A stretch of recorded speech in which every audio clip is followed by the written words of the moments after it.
గంగమ్మ జాతర మొదలవబోతుంది. భక్తులకు ఎటువంటి ఏర్పాట్లు చేశారు?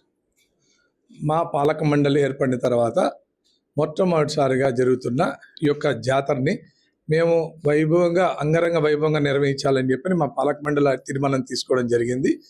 మేము భక్తులు ప్రాధాన్యత మాకు ధ్యేయంగా పనిచేస్తున్నాం. మేము భక్తులకు ఎటువంటి అసౌకర్యం కలగకుండా వాళ్ళకి వచ్చి మంచి దర్శనం చేసుకొని హ్యాపీగా వెళ్ళే విధంగా మేము వాళ్ళకి ఏర్పాట్లు చేయాలనేది మేము నిర్ణయించుకున్నాం.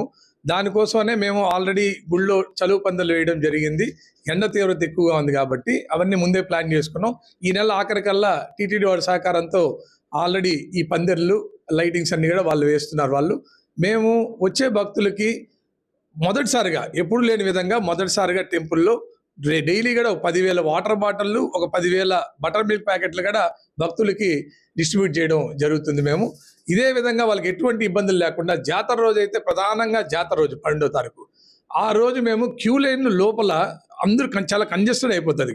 భక్తులు దర్శనానికి వచ్చే భక్తులు గుళ్ళోనే ఉంటారు, పొంగల్లో పెట్టుకునే భక్తులు గుళ్ళోనే ఉంటారు, ప్రదర్శన చేసే గుళ్ళో ఉంటారు. కాబట్టి గుడి వెలుపల నుంచి క్యూ లైన్స్ తీసుకొని వచ్చే ఏర్పాట్లు చేస్తున్నాం. కాబట్టి ఈసారి ఎటువంటి ఇబ్బంది లేకుండా, తోపులాటలు లేకుండా ప్రశాంతమైన వాతావరణంలో ఆధ్యాత్మికమైన మన తిరుపతి నగరంలో చాలా అంగరంగ వైభవంగా ఈ యొక్క జాతర నిర్వహిస్తామని కూడా తెలియజేసుకుంటున్నాం. అంటే సంవత్సరము జనాభా పెరుగుతున్నారు.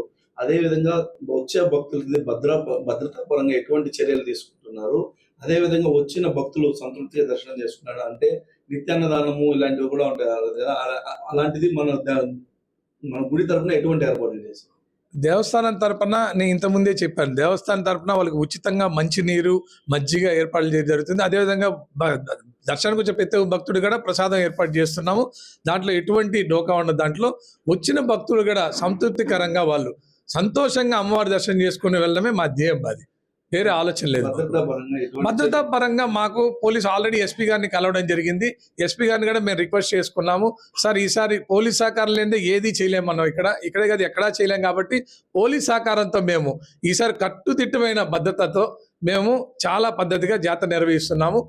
క్యూ లైన్స్ కూడా సార్ రిక్వెస్ట్ చేసింది. అదే నేను ఎస్పీ గారితో క్యూ లైన్స్ బయట నుంచి తీసుకొని రాగలిగితే ఎక్కడ భక్తులకి తోపులాట లేకుండా, ఇబ్బంది లేకుండా ప్రశాంతంగా దర్శనం చేసుకుంటారు. కాబట్టి క్యూ లైన్స్ బయట నుంచి వెలుపల నుంచి మొట్టమొదటిసారిగా ఆలయం ఏర్పడిన తర్వాత మొట్టమొదటిసారిగానే క్యూ లైన్స్ బయట నుంచి తీసుకొని వచ్చే ఆలోచనలో మేము ముందుకెళ్తున్నాం.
జరగాలి.